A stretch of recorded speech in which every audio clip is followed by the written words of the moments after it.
স্ত্রীকে খুনের দায়ে স্বামীকে যাবজ্জীবন কারাদণ্ডের নির্দেশ দিল ইসলামপুর মহকুমা আদালত। জানা গিয়েছে 2017 সালে চোপড়ার বুধালাইন গ্রামে বিবাহ বহির্ভূত সম্পর্ক নিয়ে কলহের জেরে মাইকেল ওরাও নামে এক ব্যক্তি তার স্ত্রী সারফিনাকে ভারী অস্ত্র দিয়ে আঘাত করলে গুরুতর জখম হয়ে উত্তরবঙ্গ মেডিকেল কলেজে চিকিৎসাধীন অবস্থায় মৃত্যু হয় তার। স্থানীয়রা অভিযুক্ত স্বামীকে পুলিশের হাতে তুলে দিয়েছিল। দীর্ঘ 7 বছর ধরে সাক্ষ্য প্রমাণ গ্রহণের পর এদিন ইসলামপুর ফার্স্ট ট্র্যাক ফার্স্ট কোর্টের বিচারক পিনাকি মিত্র যাবজ্জীবন কারাদণ্ড ছাড়াও 25,000 টাকা জরিমানা অনাদায়ে আরও 6 মাসের কারাদণ্ডের নির্দেশ দিয়েছেন। হয়েছিল 2017 সালে, অ্যাকচুয়ালি 2017 সালে একটা এফআইআর হয়।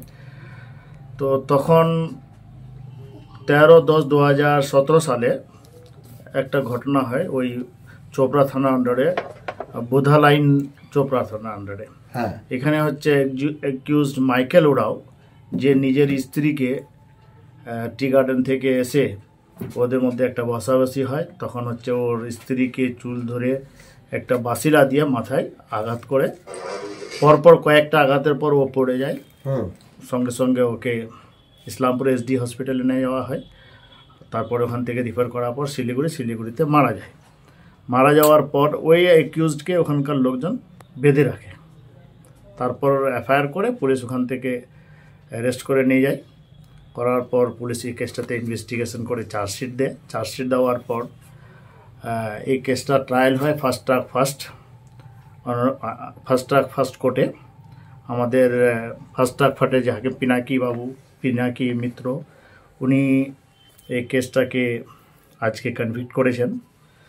তাতে হচ্ছে লাইফ ইমপ্রিজমেন্ট করেছেন, আর 5,000 টাকা ফাইন, না দিতে পারলে আরও 6 মাস জেল। আচ্ছা, কি শাস্তি হয়েছে বললেন? লাইফ ইমপ্রিজমেন্ট, হ্যাঁ, ইমপ্রিজমেন্ট ফর লাইফ, আর 5,000 টাকা ফাইন, না দিতে পারলে আরো 6 মাস রিগার্ডিয়াস ইমপ্রিজমেন্ট আছে। কি কাহিনী ছিল, মোটিভটা কি ছিল? হঠাৎ করে অ্যাকচুয়ালি ওর একটা, এখানে তো যখন কেসটা স্টার্ট হয় 498 302 দিয়ে কেস স্টার্ট হয়। 498টা প্রুফ হয়নি। ঘটনাটা ছিল যেটা কেসে এসছে, কেউ ওই মেয়েটা ওর স্বামীর সঙ্গে ক্যাচাল যে হয়, ওর স্বামীর নাকি কোনো একটা অবৈধ সম্পর্ক কোনো মেয়ের সঙ্গে ছিল। ওই নিয়ে ওখানে প্রতিবাদ করে তার স্ত্রী, আর সঙ্গে সঙ্গে ওকে হত্যা করে দেয়। তার হচ্ছে ছেলে আছে সোহেল উরাও, উনি হচ্ছেন সাক্ষী দিয়ে। কাস্টাডি ট্রায়াল হয়েছে, প্রায় ও 7-8 বছর জেলে থাকলো। আচ্ছা, মানে ডিউরিং জেলে থাকা? হ্যাঁ, ডিউরিং ট্রায়াল হয়েছে। মানে ওরা অনেকবার চেষ্টা করেছে বেলের, কিন্তু বেল পায়নি।